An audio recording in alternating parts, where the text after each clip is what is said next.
یہ وقت ایسا ہے، سال کا اختتام اور نئے سال کا آغاز، جس میں ہم سب کو اپنے گریبان میں منہ ڈال کر دیکھنا چاہیے کہ ہم نے 1445 میں کیا کیا،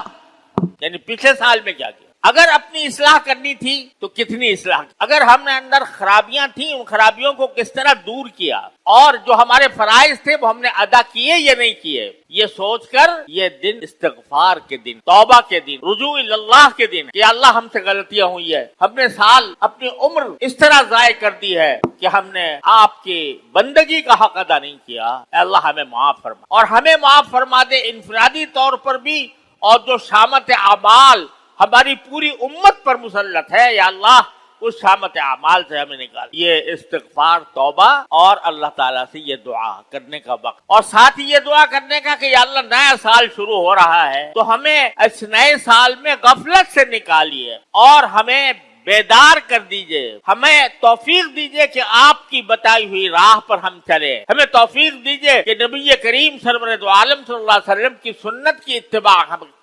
میں اپنی زندگی گزاریں، ہمیں توفیق دیجئے کہ ہمارے حکام وہ سیدھی روش اختیار کریں، ظلم کے گناہ سے ان کو پاک کیجئے اور عدل و انصاف قائم کرنے کی توفیق عطا فرمائیے، اور ضعیفوں اور کمزوروں کی مدد کرنے کی توفیق عطا فرمائیے۔ یہ دعا کرو، اس نئے عزم کے ساتھ نیا سال شروع کرنا چاہیے۔ اللہ تعالی ہمارے حکمرانوں کو بھی توفیق۔ ایسی مصیبت آئی ہوئی ہے کہ سیاسی طور پر زبردست انتشار اور بحران کا ہم شکار ہیں، اور غریب آدمی کے لیے جینا دشوار ہو رہا ہے۔ تنخواہ دار طبقے کے اوپر ایسے ٹیکس لگا دیے گئے ہیں کہ اس کے لیے اپنے جسم اور جان کا رشتہ برقرار رکھنا مشکل۔ جو سرکاری تنخواہ دار ہیں ان کی تو تنخواہوں میں اضافہ ہو گیا، لیکن جو پرائیویٹ تنخواہ دار ہیں ان کی تنخواہوں میں کون اضافہ کرے گا؟ اور جس آدمی کی تنخواہ 60,000 ہے اس کے اوپر ٹیکس ہے۔ کوئی بتائے کہ آج کی دنیا میں جس کا کنبہ کوئی 8-10 آدمیوں کا پر مشتمل ہو، وہ 60,000 میں کس طرح گزارا کرے گا ٹیکس دینے کے بعد؟ یہ آفت آئی ہوئی ہے، یہ ظلم ہو رہا ہے قوم کے ساتھ، اور بڑا خوشی منا رہے ہیں کہ نیا سال آ رہا ہے۔ یہ نیا سال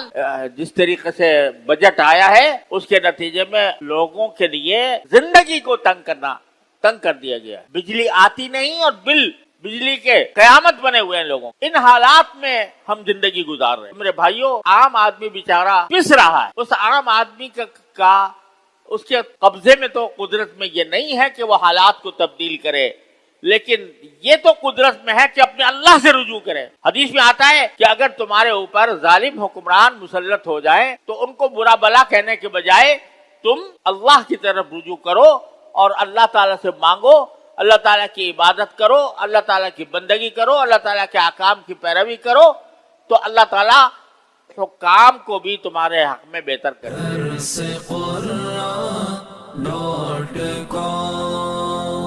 www.darsequran.com